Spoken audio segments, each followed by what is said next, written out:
అందరికీ నమస్కారం. నేను మీ Suresh Sunil. Welcome to Makara TV Telugu. 2026 July నుండి 2026 డిసెంబర్ వరకు అంటే రాబోయే 6 నెలల కాలం అనేది గ్రహాల గోచారం ఆధారంగా పరిశీలన చేస్తే ఏ రాశి వారికి ఎలా ఉండబోతుంది అనేది ఈ వీడియోస్లో తెలుసుకుందాం. అయితే ఈ వీడియో ప్రారంభించే ముందు మీ అందరికీ ఒక చిన్న గమనిక. ఈ వీడియోలో నేను చెప్తున్న విషయాలన్నీ కూడా కేవలం గ్రహాల గోచారాన్ని ఆధారంగా చేసుకుని మాత్రమే చెప్తున్నాయి. ఈ ఫలితాలు అనేవి మీకు ఎంత మేర వర్తిస్తాయి అనేది తెలుసుకోవాలి అంటే మీ జాతకంలో జరుగుతున్న దశ అంతర్దశలు కూడా కీలక పాత్రని పోషిస్తాయి. వీటి గురించి తెలుసుకోవడానికి మన ఛానల్లో లైవ్ కండక్ట్ చేస్తుంటాము. ఆ లైవ్లో పార్టిసిపేట్ చేస్తే మీకు జరుగుతున్న దశ అంతర్దశలు ఏంటి, వాటి యొక్క ప్రభావం, అలానే గోచార ప్రభావం మీ మీద ఎంతవరకు ఉంటుంది అనేది తెలుసుకోవచ్చు.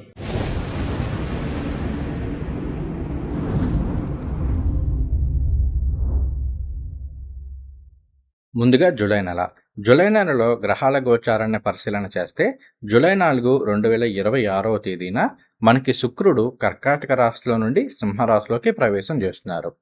అలానే జూలై 7, 2026 తేదీన మనకి వక్రించిన బుధుడు కర్కాటక రాశిలో నుండి వెనకాల రాశి అంటే మిథున రాశిలోకి వెళ్తారు. జూలై 24, 2026 వరకు కూడా ఈయన మిథున రాశిలో వక్రంలో సంచారం చేస్తూ ఉంటారు. జూలై 24వ తేదీన ఆయన మిథున రాశిలోనే డైరెక్ట్ అవుతారు. అలానే జూలై 17, 2026 తేదీ వరకు కూడా మనకి రవి భగవానుడు మిథున రాశిలో సంచారం చేస్తూ ఉంటారు. జూలై 17వ తేదీ నుండి ఆయన కర్కాటక రాశిలో గురువు గారితో కలిసి సంచారం చేయబోతున్నారు. తర్వాత మనకి ఈ నెలంతా కూడా కుజుడు వృషభ రాశిలోనే సంచారం చేస్తూ ఉంటారు. అలానే గురువు గారు కర్కాటక రాశిలో సంచారం చేస్తూ ఉంటారు. జూలై 27, 2026 తేదీ వరకు కూడా శని భగవానుడు మనకి మీనరాశిలో డైరెక్ట్ మోషన్లో సంచారం చేస్తూ ఉంటారు. జూలై 27వ తేదీన ఈయన మీనరాశిలో రేవతి నక్షత్రంలో వక్రంలో సంచారం చేయడం అనేది ఆరంభం చేస్తారు. అలానే ఈ నెలంతా కూడా రాహుకేతులు, రాహు వచ్చేసి కుంభరాశిలోను, అలానే కేతు వచ్చేసి సింహరాశిలోను సంచారం చేస్తూ ఉంటారు. కర్కాటక రాశి వారికి జూలై నెల అనేది చాలా వరకు యోగిస్తుందని చెప్పుకోవాలి. ముఖ్యంగా ద్వితీయార్థం చాలా బాగుంది. ప్రస్తుతం మీకు జన్మరాశిలో గురువుగారి యొక్క సంచారం జరుగుతుంది. 6, 9 స్థానానికి అధిపతిన గురువు జన్మరాశిలో ఉచ్చస్థితిలో సంచారం చేస్తున్నారు. అది చాలా మంచిది. అలానే మీకు ఈ నెలంతా కూడా కుజుడు లాభస్థానంలో సంచారం చేస్తూ ఉంటారు. ఈయన మీకు ఏమవుతారు? పంచమాధిపతి, అలానే దశమాధిపతి. పంచమ దశమాధిపతి లాభస్థానంలో సంచారం చేయడం అనేది ఉద్యోగపరమైన విషయాల్లో చాలా మంచి పురోగతి ఇస్తుందని చెప్పుకోవాలి. ఈ టైంలో నిరుద్యోగులకి మంచి ఉద్యోగం రావడం ద్వారా కావచ్చు, ఆల్రెడీ ఉద్యోగం చేస్తున్న వాళ్ళకైతే ప్రమోషన్లు రావడం ద్వారా కావచ్చు, చాలా యోగదాయకంగా ఉంటుందని చెప్పుకోవాలి. అలానే కుజుడు మనకి పంచమాధిపతి కూడా అవుతూ లాభస్థానంలో సంచారం చేస్తున్నారు కాబట్టి 5 అంటే సంతాన స్థానము, స్పెక్యులేషన్, క్రియేటివిటీ వీటిని తెలియజేస్తుంది కాబట్టి సంతానపరమైన విషయాల్లో చాలా బాగుంటుంది. ఎప్పటి నుండో సంతానం కోసం ఎదురు చూస్తున్న వాళ్ళకి ఈ నెల అనేది చాలా వరకు యోగించే అవకాశాలు ఉన్నాయి. సంతానం ద్వారా సుఖ సంతోషాలు లభిస్తాయని చెప్పుకోవాలి. అలానే స్పెక్యులేషన్ అంటే ఇన్వెస్ట్మెంట్స్, ట్రేడింగ్ ఇలాంటివి గోచార రీత్యా చూసుకుంటే బాగా కలిసి వచ్చే అవకాశాలు ఉన్నాయి. జాతకంలో కూడా మీకు మంచి దశ అంతర్దశలు జరుగుతుంటే ఈ టైంలో మంచి లాభాలు, ఆర్థిక లాభాలు, ఆకస్మిక ధన లాభాలు ఉండే అవకాశాలు ఎక్కువగా ఉంటాయని చెప్పుకోవాలి. అలానే ఆర్థిక పరంగా చూసుకుంటే ఇంకొక ముఖ్యమైన అంశము, ఇక్కడ రవి భగవానుడు మనకు ద్వితీయాధిపతి అవుతూ 12వ స్థానంలో సంచారం చేస్తున్నారు. ఎప్పటి వరకు? జూలై 17వ తేదీ వరకు కూడా. కాబట్టి ఈ టైంలో ఏంటి అంటే ఖర్చులు కూడా ఎక్కువగా ఉంటాయి. ధనాదాయం ఉంటుంది, ధనానికి తగ్గ ఖర్చులు ఉంటాయి. కాబట్టి జూలై 17వ తేదీ వరకు కూడా ఖర్చుల విషయంలో కొంత జాగ్రత్త. జూలై 17వ తేదీన రవి భగవానుడు ఎప్పుడైతే కర్కాటక రాశిలో సంచారం చేయడం మొదలు పెడతారో ఇక్కడ గురువు గారితో కలిసి సంచారం చేస్తున్నారు కాబట్టి మంచి ధనయోగాన్ని ఇస్తుంది. రవి భగవానుడు మనకు ద్వితీయాధిపతి అవుతూ భాగ్యాధిపతి అయిన గురువుతో కలిసి సంచారం చేస్తున్నారు కాబట్టి మంచి ఆర్థిక లాభాలు ఉంటాయని చెప్పుకోవాలి. ఫైనాన్షియల్గా చాలా మంచి ఇంప్రూవ్మెంట్ అయితే జూలై నెలలో కర్కాటక రాశి వాళ్ళు చూడబోతున్నారు. ముఖ్యంగా జూలై 17వ తేదీ తర్వాత నుండి ఇంకా బ్రహ్మాండంగా ఉంటుందని చెప్పుకోవాలి. అలానే ఇంకొకటి ఏంటి, ఈ నెలలో మనకి శుక్రుడు లాభాధిపతి, చతుర్థాధిపతి అవుతూ 2వ స్థానంలో సంచారం చేస్తున్నారు. జూలై 4వ తేదీ నుండి కూడా లాభాధిపతి ద్వితీయంలో ఉంటే అది ఇంకా బ్రహ్మాండమైన యోగం. ఆర్థికంగా మాత్రం ఈ టైం అనేది కర్కాటక రాశి వారికి బాగా కలిసి వస్తుంది. అలానే కుటుంబపరమైన విషయాల్లో కూడా చాలా బాగుంటుంది. ఇంట్లో శుభ కార్యక్రమాలు జరిగే అవకాశాలు ఎక్కువ ఉన్నాయి. వివాహం కాని వారికి వివాహము ఇట్లాంటివి జరిగే అవకాశాలు చాలా ఎక్కువగా ఉన్నాయని చెప్పుకోవాలి.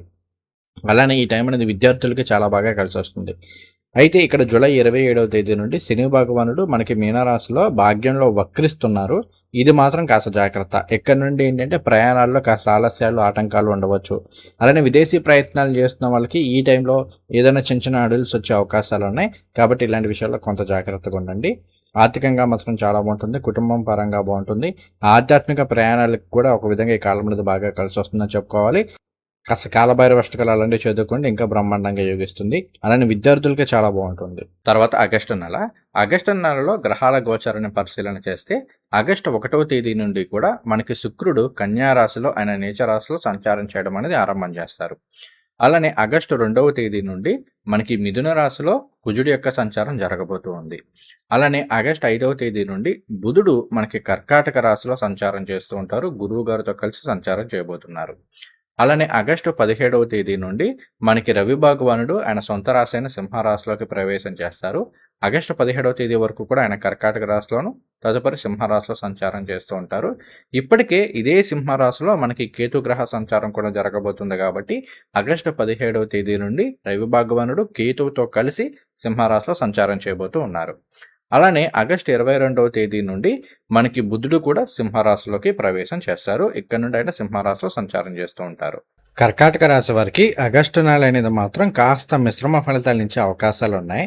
మనకి ఈ నెలలో ఆగస్టు 2వ తేదీ నుండి పంచమ దశమాధిపతి అయిన కుజుడు 12వ స్థానంలో వ్యయ స్థానంలో సంచారం చేయబోతున్నారు. ఒకటి ఏంటి అంటే దశమాధిపతి వ్యయంలో ఉంటే కనుక ఆన్సైట్ ఆపర్చునిటీస్ని వీటిని ఇస్తూ ఉంటుంది. లేదు అంటే కనుక ప్రమోషన్లతో కూడిన బదిలీలు ఉండే అవకాశాలు ఉన్నాయి. అలానే కొన్ని సందర్భాల్లో దూర ప్రాంతాలకి బదిలీలు అయ్యే అవకాశాలు అనేవి ఈ నెలలో కొంత ఎక్కువగా ఉన్నాయని చెప్పుకోవాలి.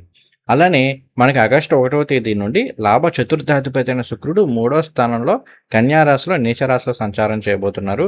ఇది మాత్రం కర్కాటక రాశి వలన కొంత ఇబ్బంది పెడుతుంది. ముఖ్యంగా మాట తీరు విషయంలో చాలా జాగ్రత్తగా ఉండండి. అలానే చతుర్థాధిపతి తృతీయంలో సంచారం చేస్తున్నారంటే కొన్ని సందర్భాల్లో ఇంటికి సంబంధించో, వాహనాలకి సంబంధించో, లేదు అంటే కనుక లాభాధిపతి తృతీయంలో అంటే మరలా స్నేహితులకు సంబంధించి కావచ్చు, ధనాన్ని ఖర్చు పెట్టే అవకాశాలు ఉన్నాయి. ఈ టైంలో ఎవరిని కూడా నమ్మి షూరిటీలు, గ్యారంటీలు లాంటివి ఉండకండి. కాస్త నష్టపోయే, ఇబ్బంది పడే అవకాశాలు అనేవి కొంత ఎక్కువగా ఉన్నాయని చెప్పుకోవాలి.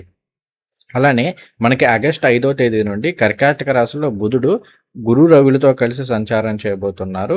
ఇది కాస్త మంచిగానే చెప్పుకోవాలి. మంచి తెలివితేటలను ఇస్తుంది. విద్యార్థులకి చాలా బాగా కలిసి వస్తుందని చెప్పుకోవాలి. అలానే ఆగస్టు 17వ తేదీ వరకు కూడా మనకి కర్కాటక రాశిలోనే రవి గురువులు సంచారం చేస్తున్నారు. చాలా వరకు యోగదాయకమే. కాకపోతే జన్మరాశిలో రవి యొక్క సంచారం అనేది ఒక్కోసారి విపరీతమైన మొండితనాన్ని, కోపాన్ని ఇస్తూ ఉంటుంది, అహంకారాన్ని ఇస్తూ ఉంటుంది. ఈ విషయంలో కొంత జాగ్రత్తగా ఉండండి. ఆగస్టు 17 నుండి ఈయన 2వ స్థానంలో సింహరాశిలో సంచారం చేయబోతున్నారు. సొంత రాశిలో సంచారం చేయబోతున్నారు. సొంత రాశిలో రవికి బలం ఎక్కువ ఉంటుంది కాబట్టి చాలా వరకు పాజిటివే. అక్కడ కేతువుతో కలిసి సంచారం చేస్తున్నప్పటికీ కూడా పెద్ద ఇబ్బంది ఏం కాదు.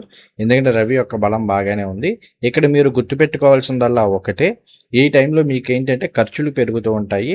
కాబట్టి ప్రాపర్ ఇన్వెస్ట్మెంట్స్ చేసుకోవడాలు, ఖర్చులను కంట్రోల్ చేసుకోవడం విషయంలో మాత్రం కొంత జాగ్రత్త అయితే వహించండి.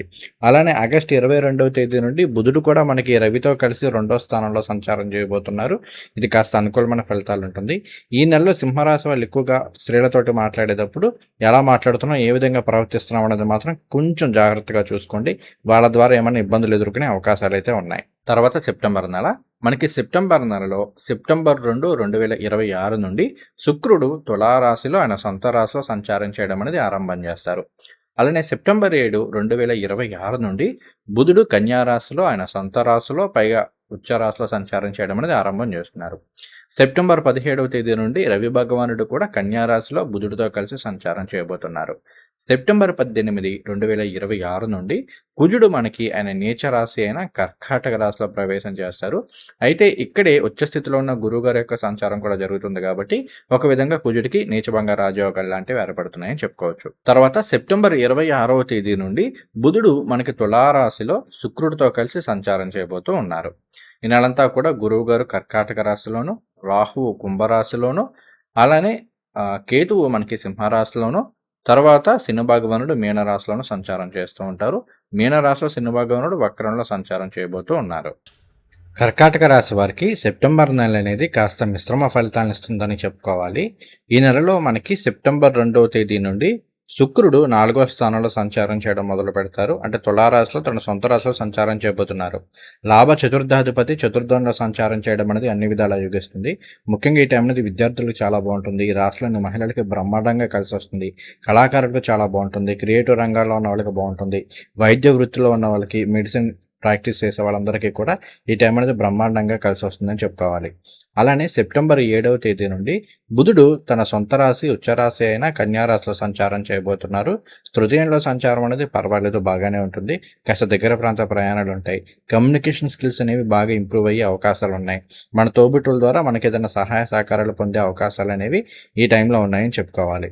అలానే మనకి సెప్టెంబర్ 17వ తేదీ వరకు కూడా రవి భగవానుడు మనకి 2వ స్థానంలో సింహరాశిలో సంచారం చేస్తుంటారు. సెప్టెంబర్ 17 నుండి కన్యా రాశిలో 3వ స్థానంలో సంచారం చేస్తుంటారు. ఈ రెండూ కూడా చాలా బాగా కలిసి వస్తాయి. అయితే 3వ స్థానంలో రవి సంచారం జరుగుతుంది అంటే కొంచెం కమ్యూనికేషన్కి సంబంధించి జాగ్రత్త. బుధుడు బాగానే యోగిస్తున్నా మరలా రవి కొన్ని సందర్భాల్లో ఇబ్బందులను పెడుతుంటారు. కాబట్టి మాట తీరు విషయంలో కొంత జాగ్రత్తలు అయితే వహిస్తూ ఉండండి. అలానే మనకి సెప్టెంబర్ 26వ తేదీ నుండి బుధుడు కూడా చతుర్థంలో సంచారం చేస్తుంటారు, పర్వాలేదు. అయితే మనకి ఈ నెలలో అన్నింటికన్నా ఇబ్బంది పెడుతున్న గ్రహ సంచారం ఏదైనా ఉంది అంటే అది కుజుడు యొక్క సంచారం. సెప్టెంబర్ 18 వరకు కూడా ఆయన వ్యయ రాశిలో మిథున రాశిలో సంచారం చేస్తూ ఉంటారు. సెప్టెంబర్ 18 నుండి కర్కాటక రాశిలో మనకి జన్మరాశిలో సంచారం చేస్తూ ఉంటారు. ఇక్కడ కుజుడు నీచపడిపోతారు. అయితే ఇదే కర్కాటక రాశిలో గురువు గారు సంచారం చేస్తూ ఉండడం, ఉచ్చస్థితిలో ఉన్న గురువుతోటి కలవడం వలన కుజుడికి నీచభంగ రాజయోగం లాంటివి ఏర్పడినా కూడా అవి ముందు ఇబ్బంది పెట్టగానే ఫలితాలు ఇవ్వవు. కాబట్టి జన్మరాశిలో కుజుడు యొక్క సంచారం జరుగుతుంది. కోపం విపరీతంగా పెరిగిపోయే అవకాశాలు ఉంటాయి. టూ మచ్ ఆఫ్ ఎక్స్పెక్టేషన్స్ అనేవి ఉంటాయి. ప్రతి దాంట్లో కూడా నేను చెప్పినట్టే జరగాలి, నాకు నచ్చినట్టుగా జరగాలన్న మెంటాలిటీ అనేది మిమ్మల్ని చాలా ఇబ్బంది పెట్టే అవకాశాలు ఉన్నాయి. ఒక్కొక్కసారి ఈ టైం అనేది కుజుడు మనకి కర్కాటక రాశిలో సంచారం చేయడం అనేది ఉద్యోగ వ్యాపారపరమైన విషయాల్లో విపరీతమైన ఒత్తిడిని తీసుకొచ్చే అవకాశాలు ఉన్నాయి. అలానే జాబ్ చేంజ్కి కూడా కొంతమేర పాసిబిలిటీ ఉంది. అయితే అసలు మీ జాతకంలో జరిగే దశ అంతర్దశలు అస్సలు బాగాలేదంటే మాత్రం ఈ టైంలో కొంతమేర జాబ్ లాస్ అయ్యే అవకాశాలు కూడా ఉంటాయి. కాబట్టి ఈ విషయంలో జాగ్రత్త. అయితే గురువు గారు ఆ స్థాయి దాకా రానివ్వరు. ఎందుకంటే కుజుడితో కలిసి గురు సంచారం ఉంది కాబట్టి ఆ స్థాయికి రానివ్వరు. కానీ బట్ జాబ్ చేంజ్కి కానీ ముందు మెయిన్గా వర్క్ స్ట్రెస్కి కానీ ఎక్కువ అవకాశాలు అయితే ఈ టైంలో ఉన్నాయని చెప్పుకోవాలి. అలానే ఇదే పీరియడ్ అనేది మరలా భార్యాభర్తల మధ్య కావచ్చు, ప్రేమికుల మధ్య కావచ్చు, చిన్న చిన్న మనస్పర్ధలను తీసుకొస్తూ ఉంటుంది. ఏ పని చేసినా కూడా వెంటనే అలసిపోవడము, ఒంట్లో శక్తి లేకుండా ఫీల్ అవుతూ ఉండడము, ఇట్లా ఉండే అవకాశాలు ఉంటాయి. కాబట్టి ఇలాంటి విషయాల్లో కర్కాటక రాశి వాళ్ళు కొంత జాగ్రత్తలు అయితే తీసుకోండి. తర్వాత అక్టోబర్ నెల 3వ తేదీ నుండి శుక్రుడు తులారాశిలో సంచారం చేస్తూ ఆయన వక్రంలోకి రాబోతున్నారు. అక్టోబర్ 3 నుండి శుక్రుడు తులారాశిలో ఉన్నప్పటికీ వక్రంలో సంచారం చేస్తూ ఉంటారు. అలానే అక్టోబర్ 17, 2026వ తేదీన రవి భగవానుడు ఆయనకి నీచ రాశి అయిన తులారాశిలో శుక్రుడితోటి బుధుడితోటి కలిసి సంచారం చేయబోతూ ఉన్నారు. అక్టోబర్ 24, 2026వ తేదీన బుధుడు మనకి తులారాశిలో వక్రించబోతున్నారు. తర్వాత అక్టోబర్ 31, 2026వ తేదీన గురువు గారు మనకి కర్కాటక రాశిలో నుండి సింహరాశిలోకి మిత్రక్షేత్రంలోకి ప్రవేశం చేయబోతూ ఉన్నారు. ఈ అక్టోబర్ నెలలో మేజర్ ట్రాన్సిట్గా చెప్పుకోవాల్సింది గురువు గారి యొక్క సంచారం గురించి. అక్టోబర్ నెలలో కర్కాటక రాశి వాళ్ళు అయితే కొంత జాగ్రత్తగా ఉండండి. ఎందుకంటే ఈ నెలలో మనకి ఇంకా జన్మరాశిలో కుజుడు యొక్క నీచరాశి సంచారం జరుగుతూనే ఉండగా అక్టోబర్ 17వ తేదీ నుండి ద్వితీయాధిపతి అయిన రవి కూడా తులారాశిలో నీచంలో సంచారం చేస్తూ ఉంటారు. అయితే ఇక్కడ రవి కుజులు ఇద్దరికీ కూడా నీచభంగ రాజయోగాలు ఉన్నప్పటికీ గోచారంలో గ్రహాలు నీచపడడం అనేది ఖచ్చితంగా ఇంపాక్ట్ అయితే చూపిస్తాయి. ఏ విషయాల్లో ఇంపాక్ట్ చూపించే అవకాశాలు ఉన్నాయి? ఫస్ట్ ఆఫ్ ఆల్ ఇల్లు కానీ వాహనాలు కానీ ఇలాంటి ఏమైనా ప్రాపర్టీస్ తీసుకునే వాళ్ళు అయితే అగ్రిమెంట్స్ విషయాల్లో చాలా జాగ్రత్తగా ఉండండి. 2 ఆరోగ్యపరమైన విషయాల్లో కొంత జాగ్రత్త వహించండి. ముఖ్యంగా ఈ టైంలో ఏంటి అంటే 2 అంటే గొంతు, నోరు ఇవి వస్తాయి. కాబట్టి వీటికి సంబంధించిన సమస్యలు రావచ్చు. ఒంట్లో విపరీతమైన నీరసం ఉండడము, వేడి వలన, వాతం వలన అనారోగ్య సమస్యలు వచ్చే అవకాశాలు ఉంటాయి. తర్వాత విద్యార్థులు కూడా కొంత జాగ్రత్త. ఈ టైంలో బాగా ఫోకస్ చేయాల్సి ఉంటుంది. ఎందుకంటే చతుర్థంలో రవి నీచపడడంతో పాటుగా శుక్రబుధులు ఇద్దరూ కూడా వక్రిస్తున్నారు. 4వ స్థానంలో దీని యొక్క ఇంపాక్ట్ ఎక్కువ ఉంటుంది. కాబట్టి విద్యార్థులు కొంచెం ఎక్కువ శ్రమ పడాల్సిన సిచ్యువేషన్స్ అయితే ఉంటూ ఉంటాయి. అలానే ఆర్థికంగా చూసుకున్నా కూడా ధనాధిపతి చతుర్థంలో నీచపడుతున్నారు. కాబట్టి ఏంటంటే ఫైనాన్షియల్గా కొంత జాగ్రత్త ఉండండి. ఈ టైంలో డబ్బులు వృధాగా ఖర్చు పెట్టడాలు ఇలాంటివి తగ్గించుకోండి. అలానే కొన్ని సందర్భాల్లో ఇంటికి సంబంధించి, వాహనాలకు సంబంధించి, లేదంటే అమ్మగారి ఆరోగ్యానికి సంబంధించి, లేదు అంటే ఏమన్నా వాహనాల రిపేర్లు ఇలాంటి వాటికి సంబంధించి డబ్బులు కొంత ఖర్చు అయ్యే అవకాశాలు అయితే గోచార రీత్యా ఉన్నాయి. మీ జాతకంలో జరిగే దశాంతర్దశలను కూడా పరిశీలన చేయాలి. గోచార రీత్యా కొంత ఇబ్బంది అయితే చూపిస్తుంది. అలానే ఈ టైంలో ఏంటంటే మహిళలకైతే కనుక హార్మోన్ల ఇష్యూస్, ముఖ్యంగా పీసీఓడి, పీసీఎస్ లాంటి సమస్యలు బయటపడడం కానీ, లేదు అంటే కనుక ఈ గర్భసంచికి సంబంధించిన సమస్యలు ఏమైనా ఉండడం కానీ ఇట్లాంటివి ఉండే అవకాశాలు ఎక్కువ ఉంటాయి. థైరాయిడ్ అనేది ఈ నెలలో కాస్త ఎక్కువ ఇంపాక్ట్ చేయొచ్చు. కాబట్టి ఇది కొంచెం జాగ్రత్త చూసుకోండి. ఈ నెలలో అక్టోబర్ 15 నుండి అక్టోబర్ 31 వరకు మాత్రం కాస్త జాగ్రత్త. అక్టోబర్ 31వ తేదీన గురువు గారు మీకు 2వ స్థానంలో సింహరాశిలోకి ప్రవేశం చేస్తారు. ఇక్కడి నుండి మాత్రం ఒక 2 నెలలు బ్రహ్మాండంగా ఉంటుంది. అసలు ఎదురులేని టైం అన్నమాట. కాబట్టి ఈ 15-20 రోజుల టైం మాత్రం కొంత జాగ్రత్త అయితే వహించండి. తర్వాత నవంబర్ నెల. నవంబర్ నెలలో గ్రహాల గోచారాన్ని పరిశీలన చేస్తే 6 నవంబర్ 2026న మనకి వక్రించిన శుక్రుడు కన్యా రాశిలోకి, అంటే ఆయన వెనకాల రాశిలోకి ప్రవేశం చేస్తారు. 14 నవంబర్ 2026 వరకు కూడా ఈయన మనకి కన్యా రాశిలో వక్రంలో సంచారం చేస్తూ ఉంటారు. 14 నవంబర్న కన్యా రాశిలోనే డైరెక్ట్ అయ్యి నవంబర్ 22, 2026 తేదీన ఆయన తిరిగి తులారాశిలో ఆయన సొంత రాశిలోకి ప్రవేశం చేస్తున్నారు. తర్వాత నవంబర్ 12, 2026 తేదీన మనకి కుజుడు సింహరాశిలోకి ఆయన మిత్రక్షేత్రంలోకి సంచారం చేయబోతూ ఉన్నారు. 17 నవంబర్ 2026 తేదీన రవి వృశ్చిక రాశిలోకి మిత్రక్షేత్రంలోకి ప్రవేశం చేస్తారు. తర్వాత 13 నవంబర్ 2026 తేదీన మనకి తులారాశిలో వక్రించిన బుధుడు డైరెక్ట్ మోషన్లోకి వస్తారు. కర్కాటక రాశి వారికి నవంబర్ నెల అనేది చాలా బాగా యోగిస్తుందని చెప్పుకోవాలి. ముఖ్యంగా ధన, కుటుంబ, వాక్కు స్థానమైన 2వ స్థానంలో గురువుగారి యొక్క సంచారం జరుగుతుంది. చాలా చాలా శుభదాయకమైన ఫలితాలను ఇస్తుంది. అలానే అదే సమయంలో మనకి 17 నవంబర్ 2026 నుండి వృశ్చిక రాశిలో పంచమంలో రవి భగవానుడి యొక్క సంచారం జరగబోతుంది. ధనాధిపతి పంచమంలో సంచారము, అలానే భాగ్యాధిపతి అయిన గురువు ధనస్థానంలో సంచారము ఆర్థికంగా మాత్రం కర్కాటక రాశి వారికి బ్రహ్మాండంగా యోగిస్తుందని చెప్పుకోవాలి. చాలా మంచి వృద్ధిని తీసుకొస్తుంది. నిరుద్యోగులకు ఉద్యోగం రావడం ద్వారా కావచ్చు, ఉద్యోగంలో ప్రమోషన్లు రావడం ద్వారా కావచ్చు, శాలరీ ఇంక్రిమెంట్ల ద్వారా కావచ్చు, వ్యాపారంలో బ్రహ్మాండమైన వృద్ధిలోకి రావడం ద్వారా కావచ్చు, సోషల్ మీడియా రంగాల్లో ఉన్న వాళ్ళకి చాలా మంచి పాపులారిటీ, ఫేమ్ తీసుకురావడం ద్వారా కావచ్చు, ఈ నెల అనేది ఆర్థికంగా బ్రహ్మాండంగా యోగిస్తుంది. కేవలం ఆర్థికంగా అని మాత్రమే కాదు, 2వ స్థానంలో గురువుగారి యొక్క సంచారం జరుగుతుంది అంటే కుటుంబంలో ఎక్స్పాన్షన్ ఉంటుంది. అంటే వివాహం కాని వారికి వివాహము, సంతానం లేని వారికి సంతానము, ఇలా జరిగే అవకాశాలు కూడా ఇంట్లో చాలా ఎక్కువ ఉంటాయి. శుభ కార్యక్రమాలు కలిసి వస్తాయని చెప్పుకోవాలి. ఫ్యామిలీ సపోర్ట్ అనేది లభిస్తుంది. కుటుంబ సభ్యుల మధ్య మంచి సఖ్యత ఉంటుంది, మంచి ఆరోగ్యం ఉంటుందని చెప్పుకోవాలి. దీనికి తోడు మనకి 12 నవంబర్ 2026 నుండి కుజుడు తన నీచ రాశి అయిన కర్కాటక రాశి నుండి 2వ స్థానమైన సింహరాశిలోకి వస్తారు. ఇక్కడ మనకి యాక్చువల్గా కుజుడు ఏమవుతారు? పంచమాధిపతి ధనస్థానంలో, ధనాధిపతి పంచమంలో. అసలు చాలా బాగుందండి. చాలా చాలా బాగా కలిసి వస్తుంది. ఎటుచ్చి శుక్రుడు మనకి మరలా వక్రించి కన్యారాశిలో సంచారం చేయడం ఒక్కటే కొంత ఇబ్బంది. దీనికి సంబంధించి లలితాదేవి సహస్రనామాలు ఇలాంటివి పారాయణ చేసుకోండి, చాలా వరకు యోగిస్తుంది. మిగిలిన విషయాలు అన్నింటిలోనూ బాగుంది. ఈ రాశిలోని మహిళలకు బాగుంటుంది, కుటుంబం పరంగా బాగుంటుంది, విద్యార్థులకు చాలా బాగుంటుంది, మంచి విద్య వచ్చే అవకాశాలు ఉన్నాయి. అలానే విదేశీ ప్రయత్నాలు యోగిస్తాయి, ఆధ్యాత్మిక ప్రయాణాలు కలిసి వస్తాయి. అసలు ఆధ్యాత్మికంగా నవంబర్ నెల అనేది చాలా బాగా యోగిస్తుందని చెప్పుకోవాలి. తర్వాత డిసెంబర్ నెల. ఈ డిసెంబర్ నెలలో అనేక గ్రహాల గోచారంలో రాశి మార్పులు ఇలాంటివి చాలా ఉన్నాయి. చాలా ముఖ్యమైన నెలగా మనం డిసెంబర్ నెలను చెప్పుకోవాలి. ఈ డిసెంబర్ నెలలో చూసుకుంటే డిసెంబర్ 2, 2026 తేదీన బుధుడు మనకి వృశ్చిక రాశిలోకి ప్రవేశం చేస్తున్నారు. అలానే 5 డిసెంబర్ 2026 తేదీన రాహువు మనకి మకర రాశిలోను, అలానే కేతువు మనకి కర్కాటక రాశిలోనూ ప్రవేశం చేస్తున్నారు. తర్వాత డిసెంబర్ 11, 2026 తేదీన మీనరాశిలో వక్రించిన శని భగవానుడు డైరెక్ట్ మోషన్లోకి ఎంటర్ అవుతున్నారు. డిసెంబర్ 13, 2026 తేదీన మనకి సింహరాశిలో గురువు గారు వక్రంలో సంచారం చేయబోతూ ఉన్నారు.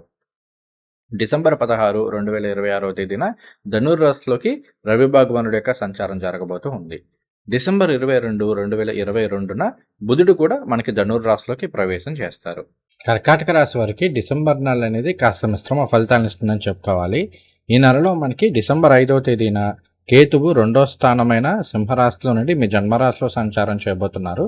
జన్మరాశిలో కేతు యొక్క సంచారం ఏంటంటే ఆధ్యాత్మిక పరమైన విషయాల్లో బాగానే ఉన్న వైరాగ్యాన్ని ఇస్తుంటుంది.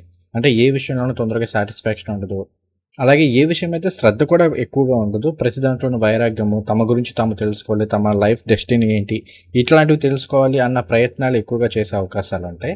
అలానే రాహు అష్టమం నుండి సప్తమంలో సంచారం చేయడం మొదలు పెడతారు. ఇది కొన్ని అనారోగ్య సమస్యల నుండి బయటపడేసే అవకాశాలు ఉంటూ ఉంటాయి. అయితే ఇక్కడ మనకి సప్తమ స్థానంలో రాహు యొక్క సంచారం అనేది మరలా లైఫ్ పార్ట్నర్స్ తోటి కావచ్చు, బిజినెస్ పార్ట్నర్స్ తోటి కావచ్చు, చిన్న చిన్న మనస్పర్ధలను అయితే ఇస్తుందని చెప్పుకోవాలి. తర్వాత మనకి డిసెంబర్ 11, 2026న శని భగవానుడు మీనరాశిలో వక్రత్యాగం చేసి డైరెక్ట్ మోషన్‌లోకి ఎంటర్ అవుతారు.